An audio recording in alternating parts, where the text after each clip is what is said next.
Some of you will recall the last time I ran again for this seat, 10 years ago. I ran against Rick Larsen then as well. We warned then of his liberal views, his tax and spend philosophy, but on the campaign trail, as campaigns go, the liberals are able to hide their real agenda. Well, you know what? He's got a voting record. And you know what? We can expose it. The question isn't which taxes did Rick vote for. The question is which ones did he not vote for. A look at his voting record will reveal to you a puppet of the Pelosi-Reed Congress. That's spending our hard-earned dollars on anti-American disasters like Acorn. If there's one person that's pandered to Pelosi and Reed, it's Rick.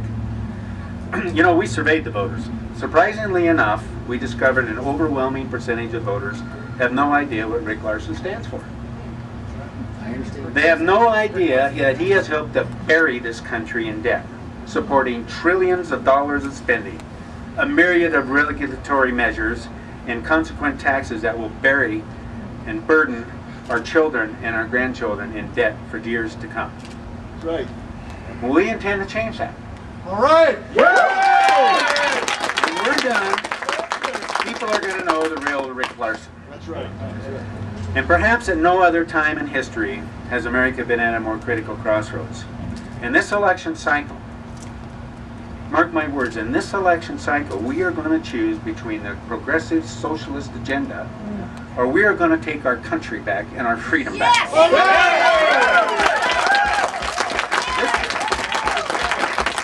This race offers two very different visions of the future.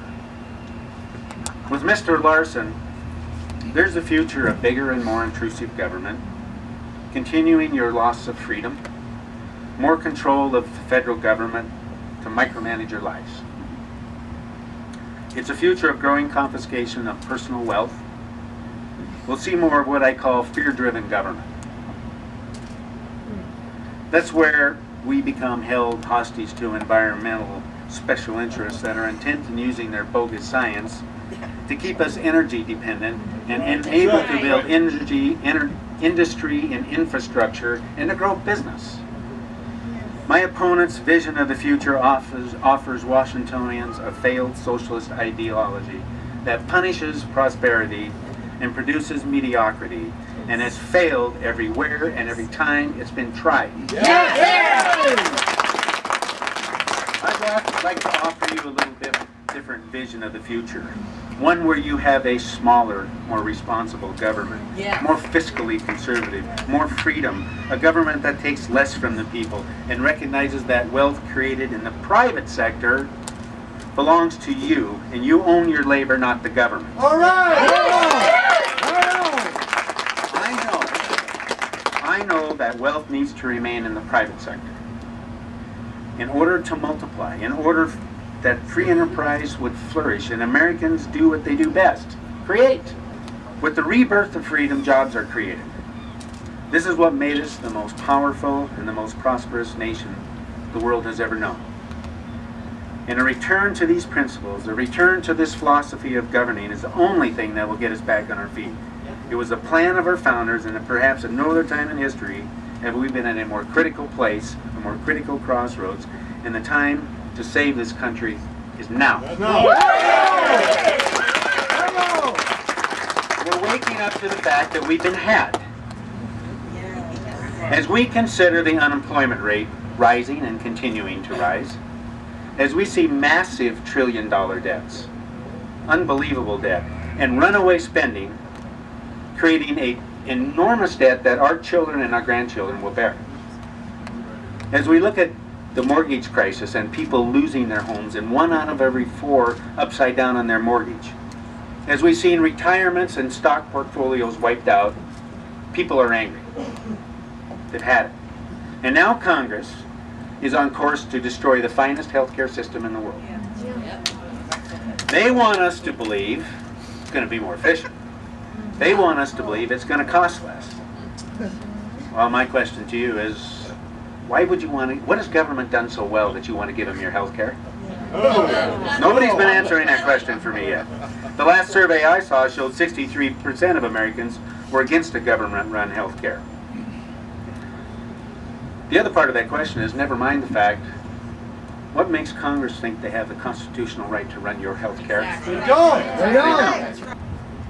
I'd like to offer a vision where you get a private sector job that comes from real wealth created by American ingenuity, generated by free enterprise system. Creativity and hard work are highly rewarded, the people are inspired, and you know what? The pie grows. All right.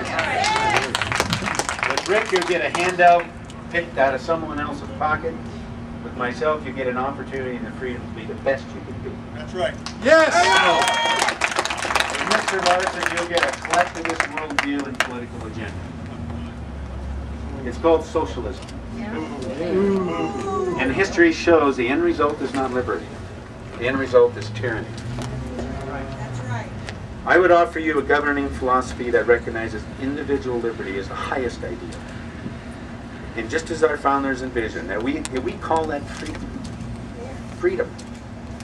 And in it you have the liberty and opportunity to create wealth and spend that wealth, and you live your lives as you choose in order to fulfill your God-given destiny. And I'm going to make you one pledge and one promise. It's a promise I've made in every campaign, pledge I made in every campaign. First promise is I ain't ever going to lie to you. You may not like what I've got to say. I will not play hide and seek with the issues. I don't believe in doing that. And the other is I'm not going to vote for any new taxes, and I'm not going to vote to increase any existing taxes. All right. You know, that may seem small, it may be trivial to some, but I'm going to tell you why, in my opinion, these are the most important pledges that an elected can make to you. If you want less government in your lives, at any level, it starts with less taxation. Taxes are the lifeblood of government. They are the lifeblood of every regulation that ever existed. If smaller government and more freedom are what you desire, you start there. When somebody asks me what I'm going to do to create jobs, I talked about that a little bit. I'm going to cut taxes. I'm going to leave money in the private sector. Because doing so allows more freedom and more money in the marketplace to create more employers, which means more jobs. Right. Common sense, man. You either believe in the free market system or you don't. You believe in government. I believe in the free market system and free enterprise, and that is where real and sustainable jobs will be created. Someone once said government cannot spin us into prosperity. We are finding that out. We're finding that out. And then somebody asked me about health care. I'm going to tell you what I'll do. I'll work to keep government out of your health care. Government has no place between you and your doctor. Government has no place in your health care decisions. The things that need to be considered in health care reform, such as health care savings accounts, the portability issue, tort reform, insurance reform, can happen if government will stand out of the way, believe in the free market system, and allow it to work. Most of the ills in the healthcare system be traced back to unneeded and unwanted government intervention. As he brought forth his plan to bring runaway government spending under control, the great Ronald Reagan once said, "In this present crisis, government is not the solution to our problem. Government is the problem." I truly believe that a no-tax pledge alone will do more to cure a myriad of ills than anything else I can do. We've got to remember, a government big enough to supply everything you need is a government big enough to take everything you have. And I will answer your call. I will run for the United States Congress. I ask for your support. Together, we can save this country. We can restore our liberties. But the time is now. Thank you.